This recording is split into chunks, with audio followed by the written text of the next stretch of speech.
game is going to start soon, and that's how it should be. That's how Vin would want it. But before it does, allow me to say one more time for the record for all of us here today and for those watching,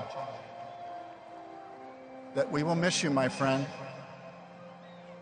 We will miss you in our radio, in our cars, in our backyard. You've been a gift to Los Angeles and to baseball itself. It seems forever that you've been guiding us through your personal window into the game. How lucky we were that day in Brooklyn when the microphone passed into your hands. You were the chosen one, the skinny redhead who stood on the shoulders of the biggest kid, ready to look through the knothole in the fence and describe for the rest of us what was going on.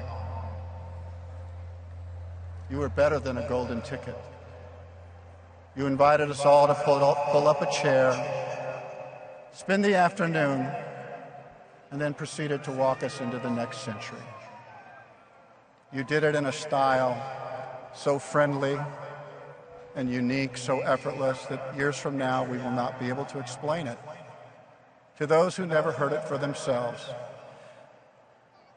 The game will not lose its way, but it loses a perspective, a singular voice that managed to capture a boys' game played by men at the highest level. You grounded it in a way no one else ever has, trusting that you never had to make more of any one moment than it really was.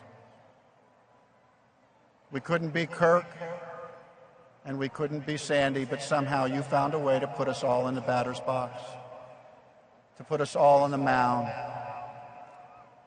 Even those lucky enough to have a ticket to be at the game itself held radios to their heads as if they couldn't trust what they were seeing. Some of my strongest memories of you were being in school, in the classroom, when the World Series still was being played during the day. Who can forget the teachers that we begged and then allowed us to stop our work, huddle around a single scratchy transistor radio? They may have been simpler days, but they were also the best of days. And with everything on the line, it was your voice that slowed it down. While we held our breath, you filled in the blanks. And when we couldn't bear to watch or could no longer sit in front of our TVs because the pressure was just too great,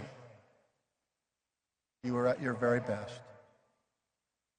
When we were lost for words, you were Norman Rockwell, painting the clearest of pictures, describing some of baseball's greatest moments as if they were nothing more than a familiar bedtime story.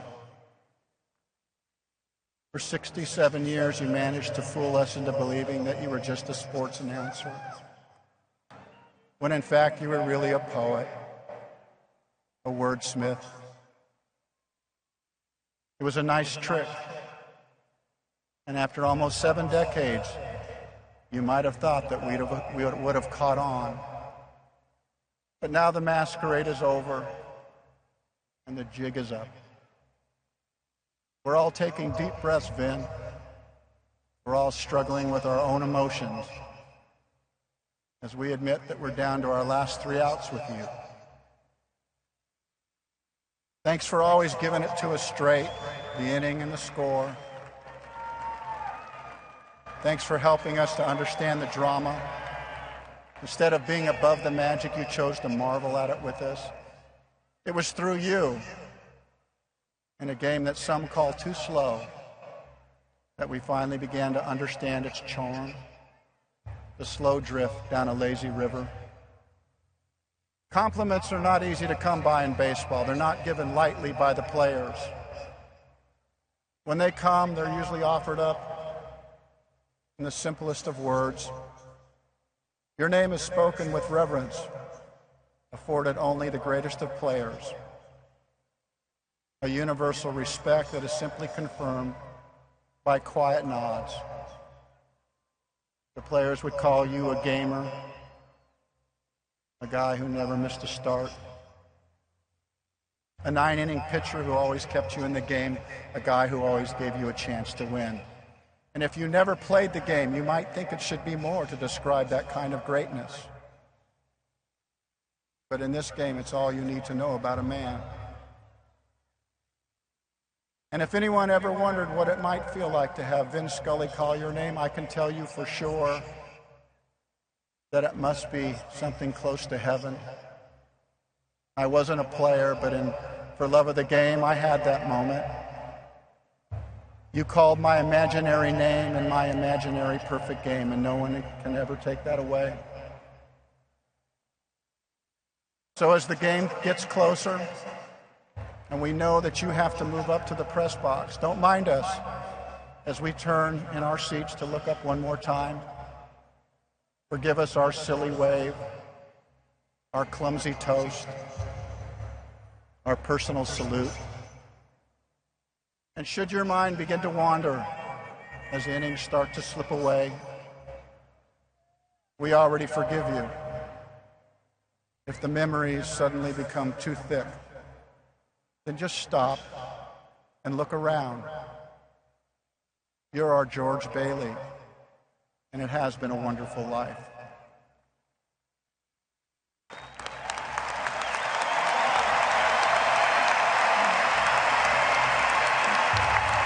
But yours is real, Vin. Your life is real. You found a way. You found your way. You found your calling. You did the work. You reached the top of your profession playing fair and never taking advantage. So we promise we won't be sad for you. How could we be? We're only sad for ourselves because we would all like to retire someday too. So don't blame us. Don't blame us for wanting to push the sun back up into the sky one more time, for asking God to give us extra innings and a Dodger win. You can't blame us for trying to hold on to you as long as we can, and you can't stop us from saying that we love you. So live your life, Vin.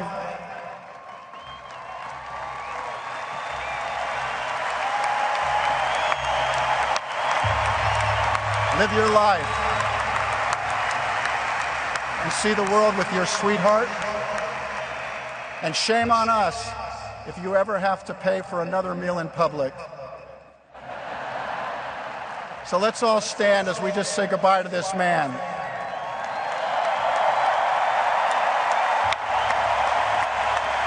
Live your life, Vin.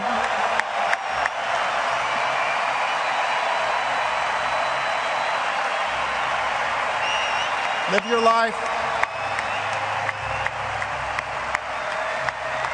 Live your life knowing.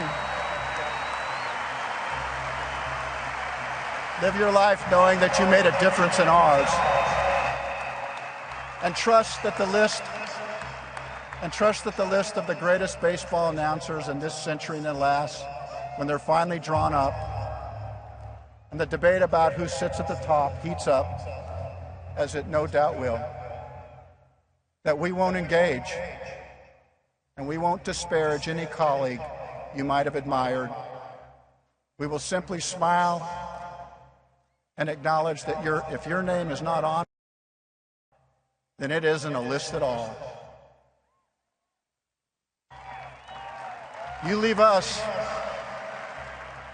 in the game, Mr. Scully, but not without leaving a lasting impression